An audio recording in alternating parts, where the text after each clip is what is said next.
Assalamualaikum warahmatullahi wabarakatuh. Perkenalkan, nama saya Cynthia Mutiarani dari Fakultas FTKI Prodi Sistem Informasi.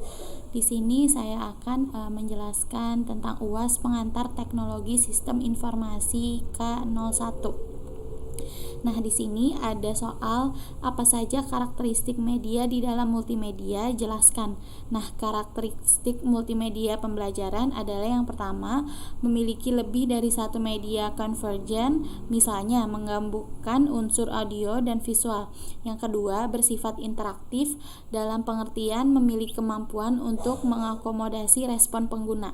Yang ketiga, bersifat mandiri dalam pengertian memberi kemudahan dan kelengkapan isi sedemikian rupa sehingga pengguna bisa menggunakan tanpa bimbingan orang lain.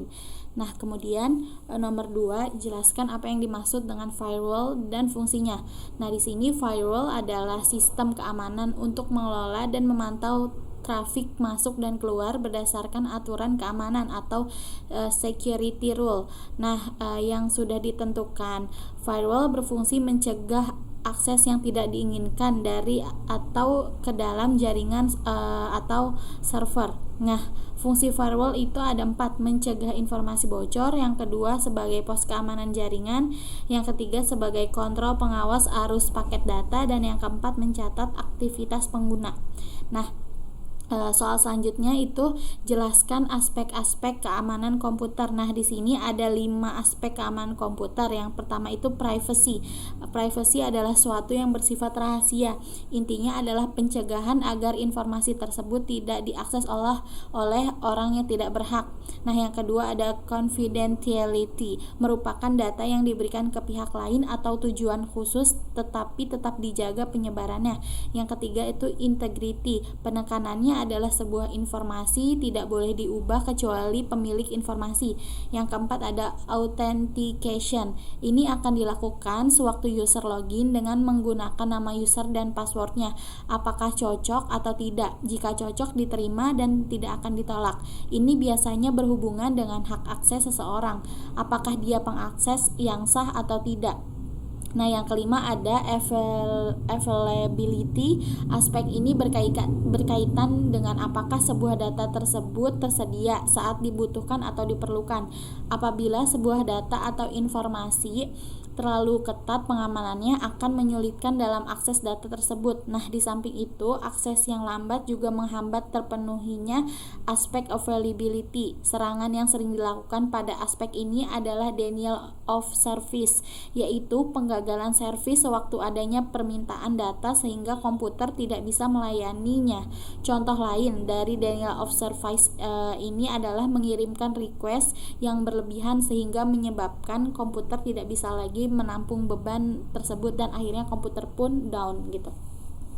Kemudian soal selanjutnya, menurut Anda apakah benar teknologi informasi menggantikan peranan manusia sehingga akan mengurangi butuhnya pekerjaan manusia? Nah, menurut saya di masa depan itu teknologi akan banyak membantu pekerjaan manusia menjadi lebih efisien, tetapi tidak menggantikan. Nah, justru teknologi ada bukan untuk menggantikan manusia, tetapi manusia dan teknologi dapat berkolaborasi dan hidup berdampingan kayak gitu. Nah, selanjutnya prinsip dasar apakah yang dijadikan acuan teknologi pembelajaran dan apakah tujuan utama teknologi pendidikan? Nah, yang pertama, prinsip dasarnya itu menerapkan pendekatan sistem. Prinsip pendekatan sistem berarti bahwa penyelenggara pendidikan dan dana pembelajaran perlu didesain perancangan dengan menggunakan pendekatan sistem.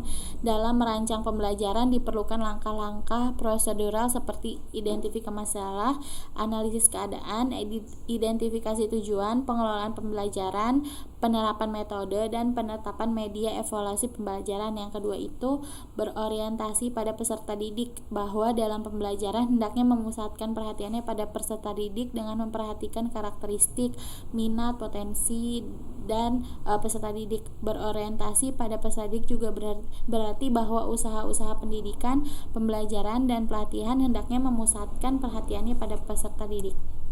Nah, menggunakan sumber belajar seluas mungkin. Maksudnya itu, dalam pembelajaran siswa hendaknya dapat memanfaatkan sumber belajar untuk mengakses pengetahuan dan keterampilan yang dibutuhkan. Pemanfaatan sumber belajar juga berarti bahwa semaksimal dan bervariasi mungkin. Peserta didik belajar karena berinteraksi dengan berbagai sumber belajar secara maksimal dan bervariasi. Satu hal lagi, bahwa teknologi pembelajaran adalah satu bidang yang menekankan pada aspek belajar siswa. Keberhasilan pembelajaran yang dilakukan dalam satu kegiatan pendidikan adalah bagaimana siswa dapat belajar dengan cara mengidentifikasi, mengembangkan, mengorganisasi, serta menggunakan segala macam sumber belajar. Penerapan prinsip ini, peserta didik disediakan beraneka ragam sumber belajar, baik cetak seperti buku teks, modul, dan sejenisnya, maupun non-cetak seperti program video, audio, dan bahan belajar online atau sumber belajar lain seperti lingkungannya yang sesuai untuk mencapai kompetensi tertentu. Nah, kurang lebihnya mohon maaf. Wassalamualaikum warahmatullahi wabarakatuh.